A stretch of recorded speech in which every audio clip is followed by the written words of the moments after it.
Join me for our second episode of Parlour Pours, where we meet Aaron Mulligan and discuss Slane Whiskey, vape flavoured cocktails, playing for Sheffield Wednesday and meeting Roy Keane. We'll have an unusual word in terms of Elijah Tannins, an unusual history from Adam, and we'll drink a dram with James. Pours where the stories flow, whiskey warms as the embers glow. From cask to glass, from past to now, we sip, we laugh, we raise a vow. Welcome to Peggy's Whiskey Parlour. My name is Mike McMahon, and tonight I am joined by my absolutely fantastic brother James and Aaron Mulligan from Slane Whiskey. Thanks for having me, guys. Welcome to the bar in Peggy's Whiskey Parlour. So I suppose, Aaron, tell us a little bit about yourself, maybe. How you got involved, I suppose, in Slane Whiskey, how you got into the industry, maybe. Well, Jesus, I don't think anyone ever sets a goal to be in the industry, did they? Really, like. I think they do. Stop. We bought a pub. We bought a pub. You know, like, but I'm sure he's working in a couple of bars beforehand. We left the industry and came back into it again. Yeah. So it for me, it started like a traditional kind of way. I was in college, started working on the weekends, and then, lucky enough, I just fell in love with it. I got really into cocktails, actually. I was lucky enough that the guy that was working in the bar, he was world class, and he took me under his wing, and he taught me everything, and I got really, really passionate about it. So give him a shout out. Jim Shevlin from the Bayview in Blackrock, Dundalk. Hello, Jim. Well done, Jim. Well done.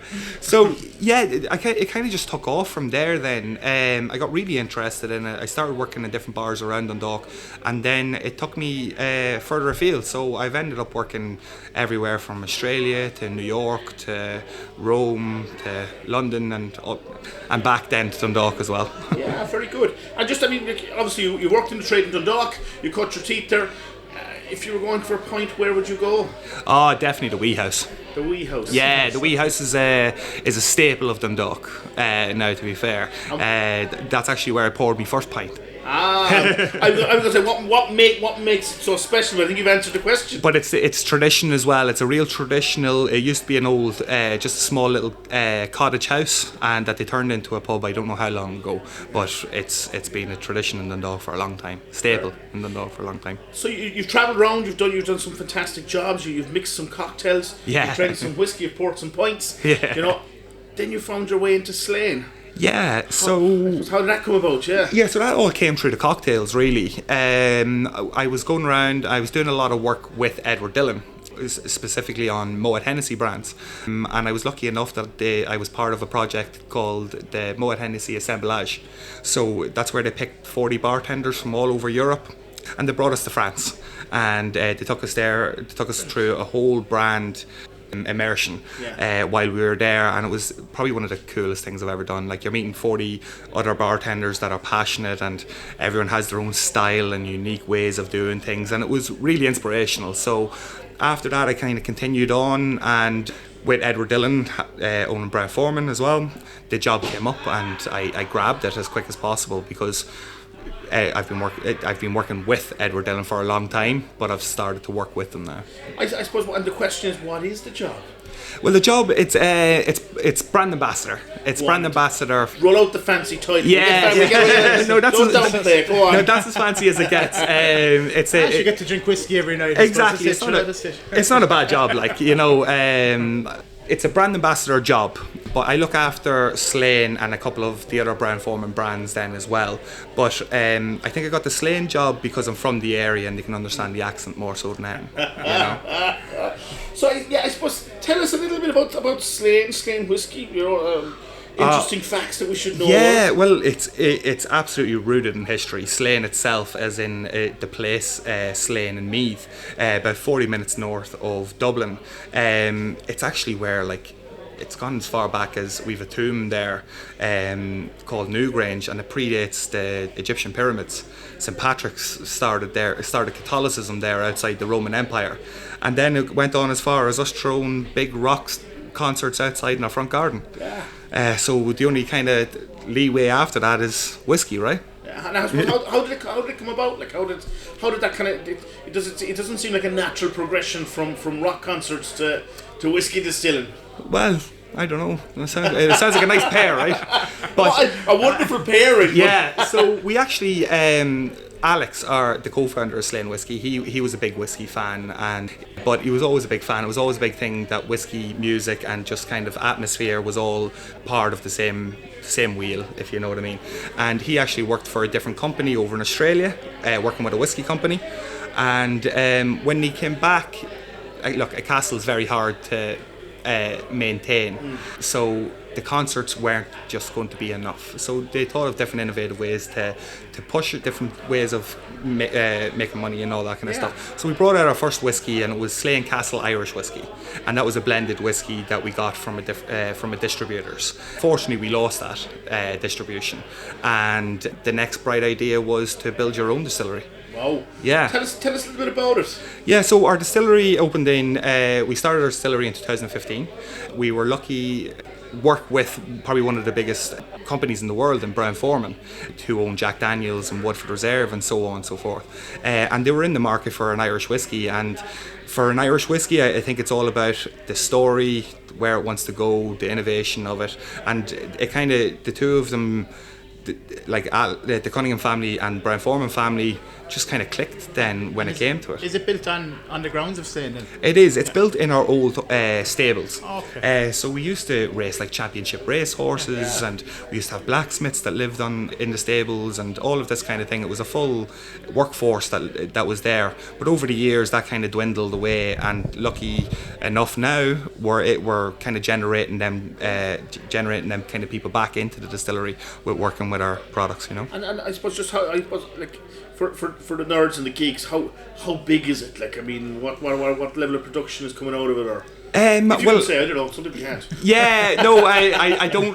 They don't tell me that stuff. That's all right. They don't tell me that stuff. I know that when I order, it's there. So, how high is the pot still compared to a man? Is it 6 men or 7 men, or a woman? 7 women high, or is it 10 women high? Well, it's based in the stable, so say horses. How many horses high?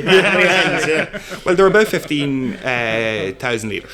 Oh wow! Yeah, that's a very listen. That's a big big enough setup. That's So that's our pot stills, and they're our 3 babies. Yeah. So yeah. Okay, I suppose the premise of the conversation really is to talk to the people behind the whiskey, not necessarily distillers, because to be fair, distillers are while being very interesting people, there's a hell of a lot more interesting people in the world, right? On that, I'd like to give a shout out to our master distiller. Go for it. Roy Keane. Okay. He's our master distiller. He's also one of only very few master brewers in the world. Wow. So he actually used to make Guinness over in Africa for a long time. So he's one of the only people that know the recipe. Yeah. So I think that's where the foundation for our Slane Irish whiskey comes from him. Yeah. And when I tell you it's drinkable straight off the still, it's fact. Wow. And it's all because of that brewing knowledge that I think he brings to the table. I'm surprised John Teeling hasn't grabbed him, because that was something he always said we should be able to do a bit of everything. To drink it after 3 years. Oh, to yeah. Leave it any longer, we're wasting money. You know? Yeah. Well. You know what? I suppose. Everyone takes something different from the whiskey making process, right? And I suppose, when we visit different distilleries, we take something different from it, right? And I'm just going to ask a couple of questions, right?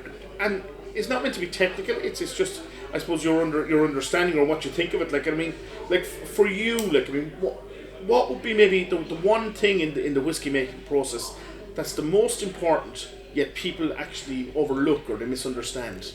Or miss, don't even think about it. Yeah, well, there's always at the very start of anything, once you get your foundations right for anything, it's always good. And we have really good grain, and we even have our own like single estate malt and stuff like that comes from our own estate on the grounds.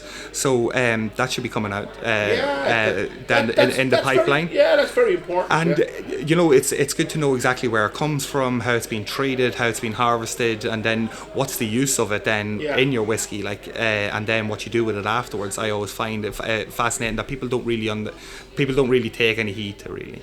I think that's it's an exceptionally good point, because if you consider, you know, when it comes down to grain, we just assume everyone buys the grain, buy the bag. Exactly. That kind of leads into another question then, I suppose. Is there anything, kind of, any ingredients you'd like to use? Or, well, I suppose maybe it's not for you to say, but anything within Slane that they'd like to use, or kind of a process they'd like to kind of to use?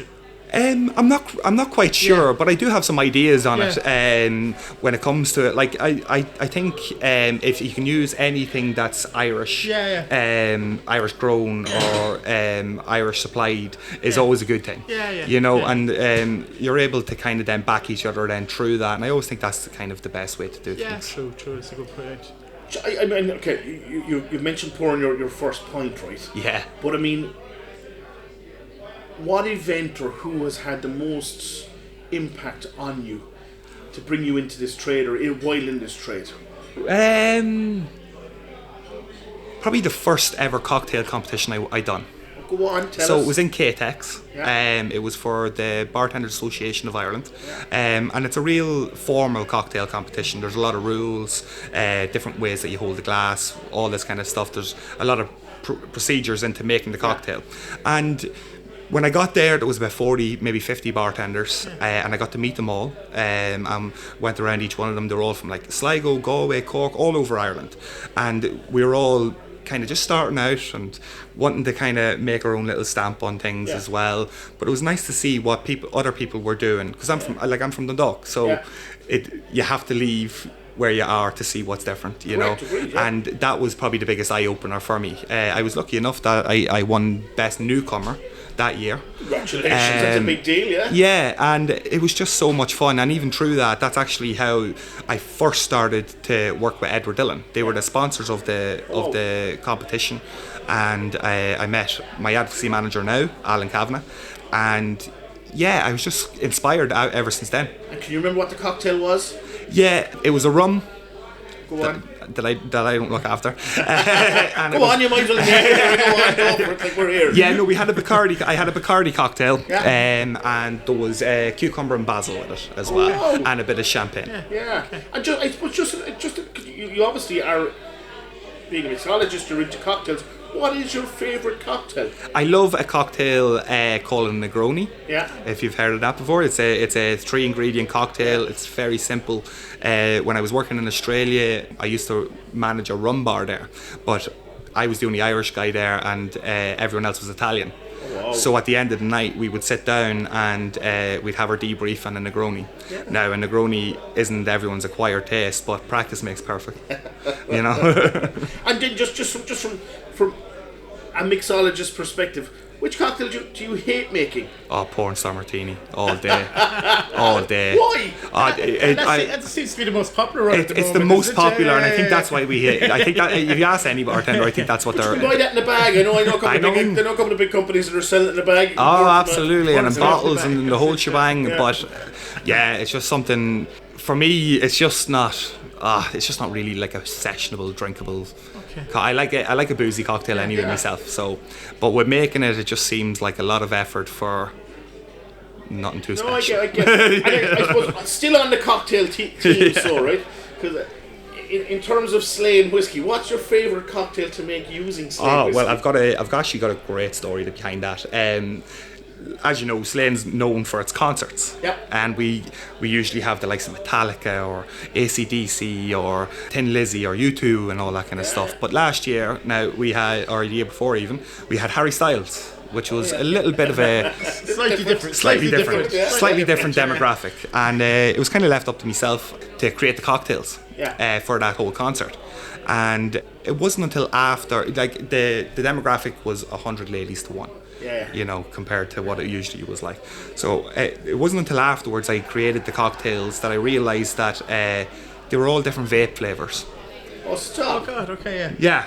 So it absolutely smashed the demographic. Come on, tell us more about that. Which vape flavours were they? So we had the biggest seller and the most popular was the watermelon sugar highball. After the Watermelon song by Harry Styles. We had a cherry cola one. We had a passion fruit cocktail. And we had like a hibiscus and cranberry juice one as well. Yeah, so there was something there for everyone. my God, as well. I wouldn't even. Yeah, vape flavoured cocktails. Yeah, well, it wasn't supposed to be like that. It wasn't until afterwards I was like, oh, yeah, okay, well, this might work. But for anyone listening, the vape flavoured cocktails did work. And that was what the coolest thing about the whole thing was, the diversity of Slane in them cocktails. Yeah. Like being able, like as I said, I love a boozy cocktail. So my actual favourite cocktail to make out of Slane is called the Mount Hatton. Yeah. So I named this after Alex, the co-founder of Slane. He's a big fan of banana. His favourite munchie snack is crushed banana with demerara sugar. Oh, yeah. So he was having a party or a couple of guests over to the house, and he wanted to make a cocktail that everyone could drink and it would be suitable for everyone, but still showcase Slane. So I made a twist on a Manhattan and put a small amount of banana liqueur with it. So it was real boozy at the start, but with a tropical finish. So it actually, everyone really liked it, and it was very accessible to everyone. Yeah. And that kind of shows that diversity then in Slane, that you can have that boozy cocktail and you can have your summer style concert drink as well. There you go. I mean, what wonderful stuff. And I suppose, you know, we've talked about the kind of the more innovative stuff, right? But I mean, how do you balance the tradition of what is Slane, the tradition of what is distilling and whiskey in Ireland with that innovation? You know, I suppose, how do you achieve that? Yeah, I think tradition is innovative in itself. Like I think once you keep to your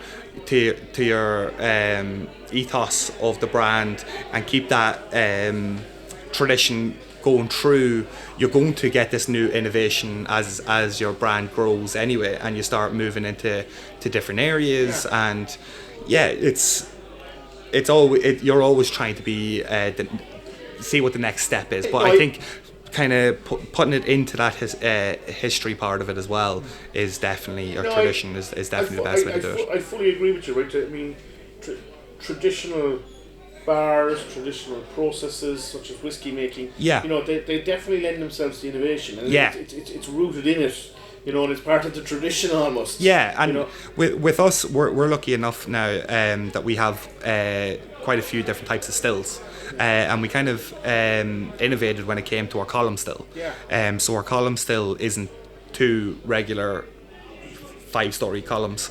We've split them and cut them in half, and they're 4 columns. Yeah. Continuous stills. Or 2.5-story columns. Yeah, they're only two-story because they had to stay within the boundaries of the Stable, yeah. stable. Yeah, because it's a protected structure.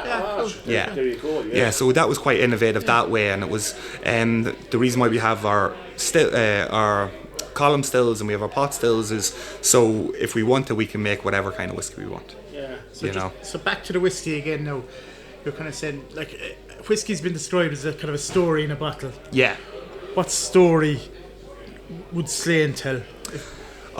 It's a lot. It's a long, great story. I actually think it could be a movie. To be honest with you, you know, like whenever you think about the history of Slane itself, and then I've spent a lot of time with Alex, the co-founder, who actually still lives in the castle now to this day, and he's been living in the castle since he's 2 years old. So with that, he's got stories of Mick Jagger robbing his John Deere tractor and crashing in the River Boyne, like these kind of things, you know. And the story can take any sort of direction. There's something for everyone, I think, with Slane. Who would star the movie? Oh, definitely me. I'm in there somewhere. I'm in there. You're in there somewhere. Good stuff. Good stuff. You know, I suppose just, you know, because I'm conscious, we're sitting here, right, and they're banging on the doors. You can hear Vinny Galuli in the background there going, well, send them in, or they're coming in yet, right? You know, they're mad to drink some of the whiskey, right? So this evening we're going to be tasting some whiskey from yourselves. We're going to be tasting, obviously, the beautiful Slane itself. And then what else are we having? So it's actually a deconstructed tasting. This is something that we came up with a couple of years back. And Slane is a triple cask Irish whiskey, and it's just a nice way to see the different levels and where the different flavour profiles come to, all while kind of going back to that Slane core blend and pairing it together. And because blending is such an artistry, and we kind of wanted to showcase that with our 3 casks. Like our casks, the liquid itself is separated at birth and put into 3 different casks, not one cask and the next and the next. So we take them from each of them casks and we blend it back together to give you our core blend. And it's an interesting way to do a tasting. And just a final question from me then, right? Because we will drink some whiskey then, right? But if you could share a dram with anyone, be they a historical figure, dead, alive, fictional figure, who would it be and why? Roy Keane. Oh, go on. Yeah, absolutely. Are you a Man United fan? I am, unfortunately. Unfortunately.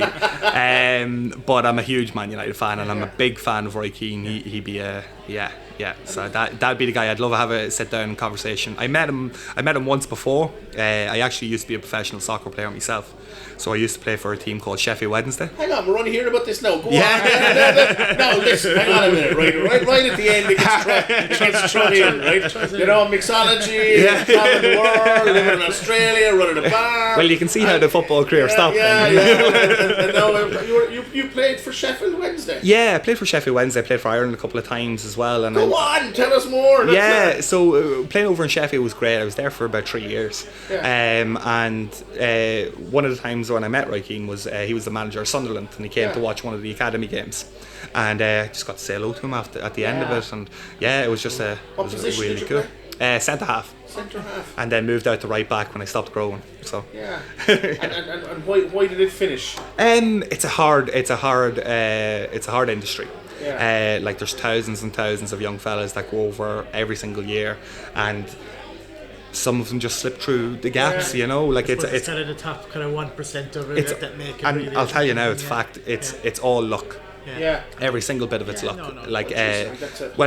It's luck as in to get to that next stage. Like you can put in as much work as you want and all that kind of stuff, but if no one ever sees you, then they're not going to see you. It's not very many people, right, that we get to meet. Right, and we're going to do a whiskey tasting, and we're going to talk whiskey, and you know, and that can actually turn around at the very end of the conversation and say, I was a professional football player. Right? And I'm going to say, if you can't see it, but if you could, it was very blasé. As if matter of fact, right? But yeah, look, it's been absolutely fantastic, right? Having you in for a quick chat, right? And I mean it. And you know, Aaron, Slane's a lovely whiskey. You know, we're delighted to have him in here. We're even more delighted to have you. Thank you very much. No, I appreciate it, and thank you for having me. So let's say some whiskey. Unusual history of Limerick. I've spoken before how Tsar Nicholas II brought 2 pork butchers over from Limerick. So the lads must have made a good impression, because in 1898 he went back and hired a Limerick nanny. Margaret Eager went over and was hired to be nanny for Olga, Tatiana, Maria and Anastasia. Now, she was very good with them. In fact, she actually taught them English. But she was relieved of her duties in 1904 when they figured out the kids all developed the Limerick accent. And that's why, if you listen carefully, on a cold night, you can often hear around carry on, Anastasia, come in for your supper. Complicated whiskey words. Alagitannins sound like a medieval disease. Ah yes, that poor lad's come down with a bad case of alagitannins. Actually, they're the magic that goes into your whiskey. They hide out in the oak barrels like tiny little ninjas, and these compounds give your dram that dry, tannic grip on the finish, like a polite slap on the tongue. As whiskey ages, they chill out and mellow, adding richness, depth and a sexy amber glow. No alagitannins? Your whiskey would taste like watered down regret. So next time someone asks you what's in your glass, just say, oh, just some oak chemistry and a sprinkle of wizardry. As we sit here in Peggy's Whiskey Parlour, why not come along and join me for a dram from Slane? It's a triple distilled, single malt and single grain. There's 3 casks involved in it. There's a virgin oak, there is a seasoned cask from Tennessee, it's a bourbon cask, and then an Oloroso sherry cask. So on the nose you're actually getting the sweet oak, you're getting a toast of barley, there's a caramel coming through, and there's a bit of ginger. The palate now on the tongue, for me there's a big butterscotch. And actually, you might think this is mad, but there's a kind of a sponge jam, kind of sponge cake kind of taste to it. The finish then is a kind of a long finish, but it goes back to kind of that toasted oat again. Hope you enjoy it, guys. I'd like to thank everyone who contributed to this episode. Aaron from Slane Whiskey, James and Adam. Here's to every cask, the craft and the conversation. May every pour be a story and every story a memory. Cheers to the whiskey that brings us together, one sip at a time. Until we meet again.